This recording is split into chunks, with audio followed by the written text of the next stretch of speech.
Tale rulada z nutelo je zares enostavna. V eni posodici zmešamo moko in pecilni prašek. V drugo pa vbijemo jajca in stresemo sladkor, nato penasto stepemo. Presejemo eno polovico moke in premešamo. Potem pa še drugo.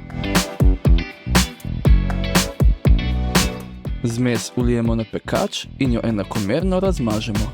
Biskvit pečemo 10 do 15 minut pri 200 stopinjah Celzija. Takoj po peki ga zavijemo v krpo.